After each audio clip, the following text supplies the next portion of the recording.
Ubracha. I hope everyone are doing well. Baruch Hashem, with help from heaven. We're going to try to pour some light on a very deep concept that everyone are facing on a daily basis. Many of the difficulties that we're going through in life are very heavy. It seems for us many times that we are being punished or being severely hit by judgments when we ourselves cannot relate those harsh decrees, those trials that we're experiencing to any of our actions. Sometimes things happen in life in ways that leave the people overwhelmed, and we're finding it very hard to interpret, to explain, to relate to any of our mistakes, even though that we are willing to find that true guiding of heaven, the real message that is coming. Many of the situations are not clear, and we're not able to understand their real intention. For that, I wanted to explain something very important today that will pour some light on those situations. The soul of beings are an eternal soul, and it's coming to this world once after the other in a new form, in a new shape, dressed and covered in a new body. And every time it's coming down to earth for a certain tikkun, to accomplish, to fix, to correct something that was not fully complete and fixed in the earlier lifetime. So it's very deep, because it means that the person's soul is not simple as he thinks it is. The person looks at the mirror, look at himself, at his actions, at his traits, at his thoughts, and he interprets his being based on what he visualizes, what he sees and senses in this lifetime. When really, in reality, the fact that he is who he is already an outcome of who he was in an earlier lifetime. So basically, it's very, very hard to understand who you are when you are disconnected from that ancient knowledge of your true source and branch that you're coming from as a soul. So for that, I think we should discuss a little bit about history of the world. And we must remind ourselves that all the souls came out from their parents. So you are a child of your parent, your spouse is a child of their parents and your parents are the children of your grandparents, and that's how it goes back. Now, for an example, the nation of Israel, we're calling them Am Yisrael, the nation of Israel, after the name of the main father of that nation. The main father of that nation, his name was Yaakov, and Hashem, the creator of the world, called him Israel. And therefore, all his children named after him the nation of Israel, because they're named after that holy parent, father of theirs, Israel. Yaakov, was married to 4 different wives. He had 4 different wives, and from every one of those wives he had different children, and every one of those children brought out to the world new souls that we are their children. When Yaakov, the parent, was in body. He had a mission. There was a purpose to his life. And unfortunately, he was not able to fix it all. And therefore, his soul had to be delivered to the next generation for his children to complete his mission for him. It's written on one of the righteous people that lived in the generation of the sages in the days of Beit HaMikdash, of the second temple, that he was a great teacher and he had 4 or 5 main students. I don't remember the number. Let's say few students that were his main students. And when he passed away, when he died, no one was able to take upon himself all of the work of that great rabbi. And therefore, those few students took upon themselves that every one of them will take one of his ways, one of his customs that he was very strong and strict keeping them. Every one of them will take one and will follow that. One will guard his eyes like that the rabbi was guarding. One will learn Torah like the rabbi was learning. One will pray like the rabbi was praying. Everyone took something on himself, and together those 5 or few were able to keep the tradition of their great teacher. So he had that ability to go with all 5 qualities, with all few ways of work to serve the Creator, but his students were not able to follow that and to keep that light and to be so strong and to hold that strict and harsh way of hard way of life. So they divided that weight for 5 people, for few people, that everyone will carry a share, and then together they were able to bury it and to continue and to pass it to the next generation. Similar thing is with the souls that are coming down to the world over and over.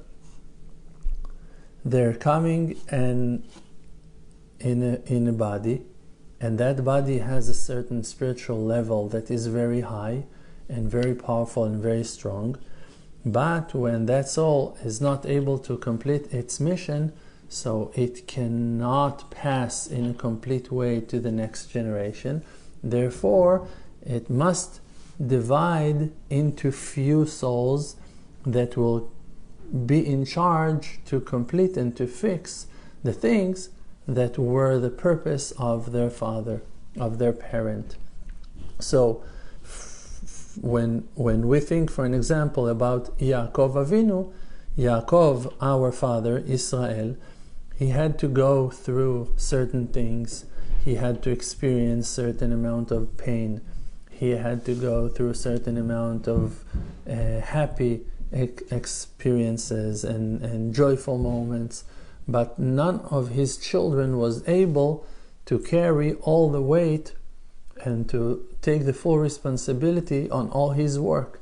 Therefore, his soul has been divided to his 12 children. And every one of them took something from his father to be the main one, to be responsible for completing, for fixing, for walking and going and following the divine will of that aspect, on that section in the life of their father. And those 12 children of Jacob, when they entered to Egypt, for an example, so they came as a tribe, as a group of 70 people, the children of Yaakov with Yaakov, and their wives and their children. Altogether, all that great family was a family of 70 people, 70 spirits, 70 souls. So all those 70 were in charge of the mission of Israel, of Yaakov, to work his work over there in Egypt for him after he passed away. And then when they came out of Egypt, millions of people came. After a few hundreds of years, they multiplied, they gave birth to many and many and many children, and millions of people were receiving the Torah from Mount Sinai. So the same Torah that was promised to Abraham, the same Torah that was promised to Isaac, the same Torah that was promised to Jacob, to Yaakov, in the end been given to millions of people, the whole nation of Israel that were standing over there to receive the Torah. So you see that the Torah is so great and so huge and gigantic that one person in that generation was not able to inherit it, to receive it. And this is why we know that there are 600,000 letters in the Torah, and they are equal to the number of main souls that were standing and receiving the Torah from Mount Sinai. In that day of Matan Torah, in the holy day of Shavuot, so there were mainly 600,000 souls that were receiving the Torah. And together, those 600,000 were able, everyone, to carry one of the letters of the Torah, means a certain portion of the Torah, a certain part of it, and to pass it to his children. Now we are standing around 3,000 years later, that many of the things that our ancestors were supposed to go through, they already finished going through that, or themselves, or by their children that are our great grandparents. But some of the things that they still need to fix are still in our hands to take responsibility for and on. And this is the part that is the most important in this in today's topic, in today's talk. Why? Because you're going to see yourself and going to find yourself struggling with issues that are taking you out of your mind, that makes you lose your mind. You're going to find yourself dealing with irritating things, with annoying things, with problems that are hitting you like waves of the sea over and over, again and again and again. And with that,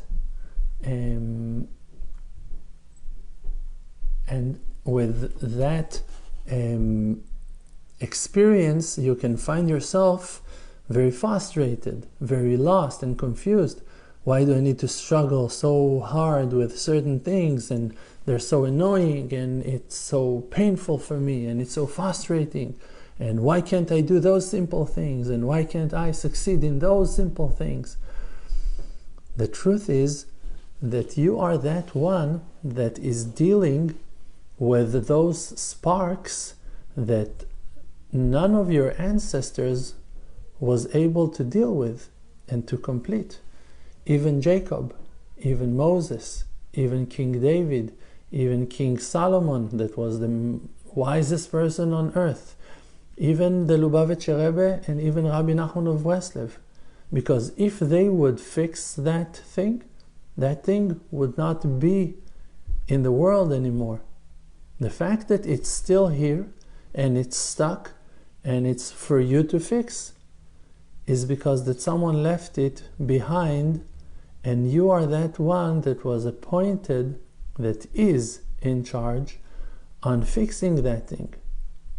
And we must understand the importance of our souls when we are discussing that issue. Think about a builder that is trying to complete a whole building, and he has a mission. He needs to build a 5 stories building, and he starts, and it's very hard for him.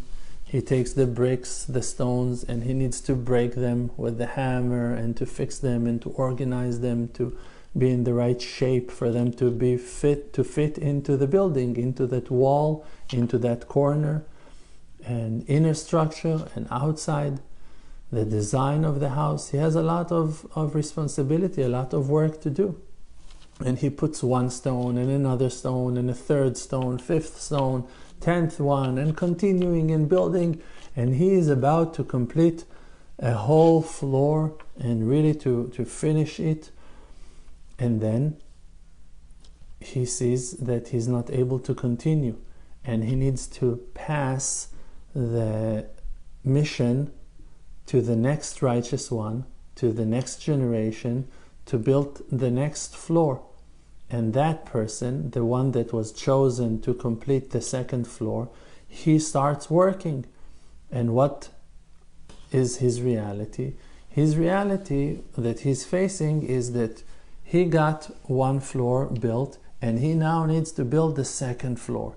So he has a pile of boulders, of rocks that he needs to carve, and he has some stones that the first builder was working on them. Some of them he used, it's the 1st floor that is built, and some of them he couldn't find the right place to put them into the building to fit, so he took them out and he left them behind, right?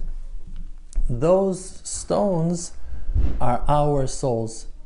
Now the 2nd builders will try to take those stones that have been left behind and to put them to the 2nd floor. Every stone that is in the building compared to a soul that found its place. It's already installed in the building, it found its location, it's perfect, it's stable, it has been fixed.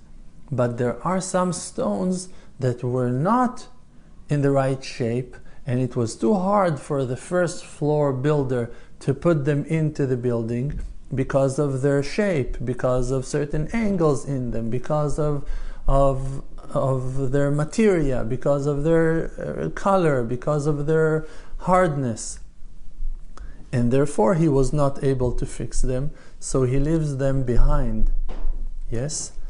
Now the 2nd floor builder is coming and trying to use as many of them in the 2nd floor.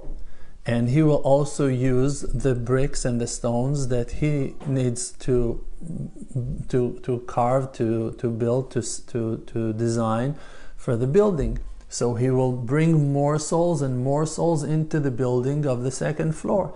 And then they're going to come a 3rd generation, 3rd floor, 4th generation, 4th floor.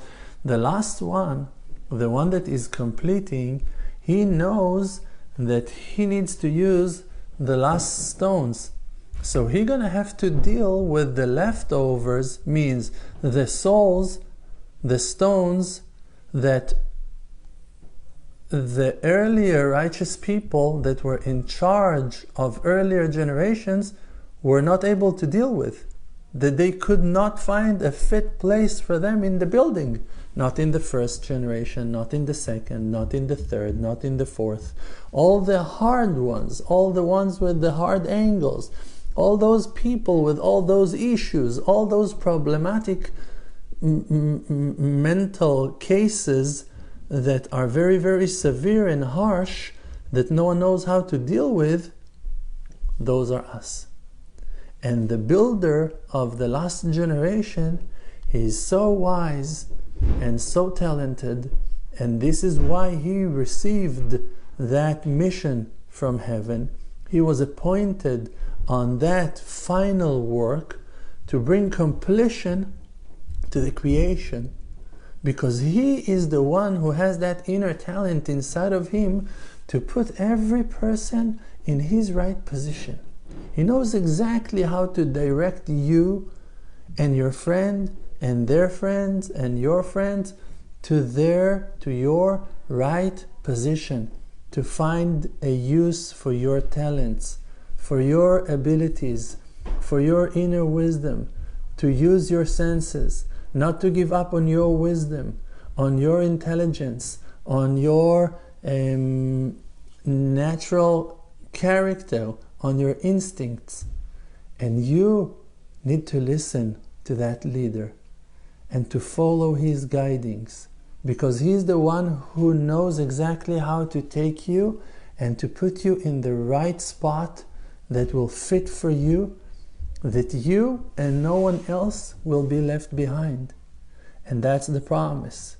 And this is why we are important, because those ones who could not be built in the first floor and the third floor and the fifth floor, they will be those ones that will be seen from far, like a tree. When you have the trunk of the tree, so it's very good that the tree has a trunk. There are very thick and main branches to the tree. It's very good to have them. It's important for the use, for the sake of the tree, to have those branches. But when a hungry person or a tired person is walking in the desert, and he needs the shade, he needs the fruits of the tree, only when he will see the top leaves of the tree, the end, the highest part of the tree, then he will recognize that tree.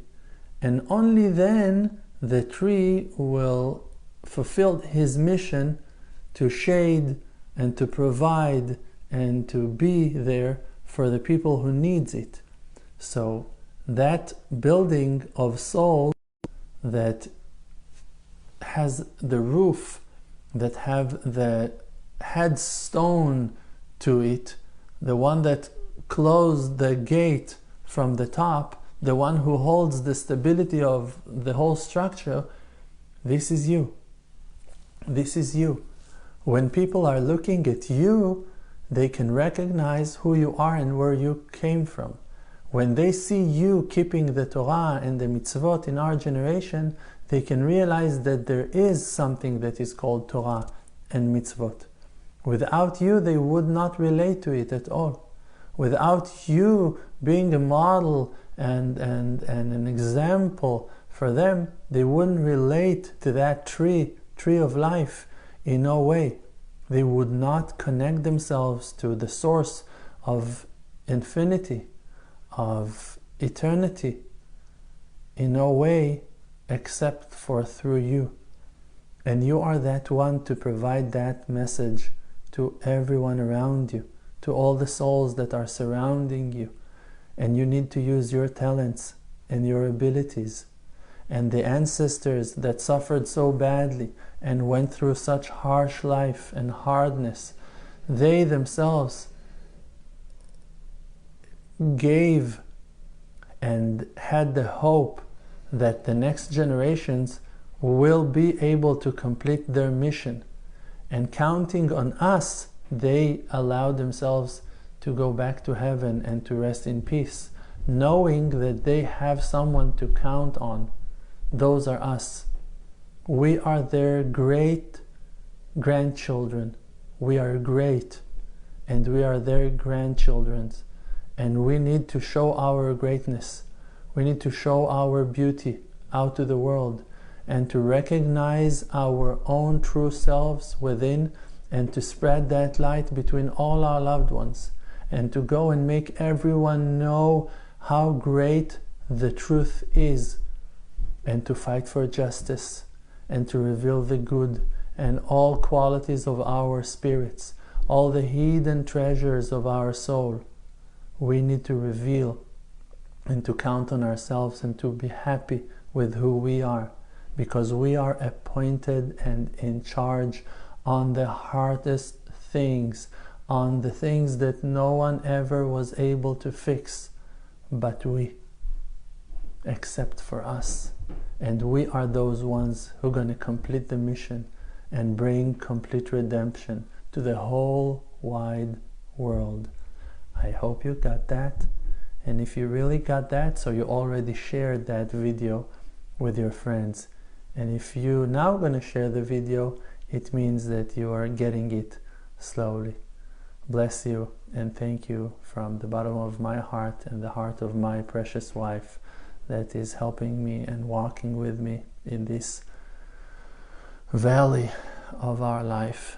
And may the Creator bless you and all your loved ones with great happiness and true success in all aspects of life. Amen. Ken Yehi Ratzon. Thank you. The world does not exist. Because Olam Milshon Ne'elem, the world is just blocking the light of truth. The world calls Alma Deshika, world of lie. It's just a fake. We're just inside of an illusion.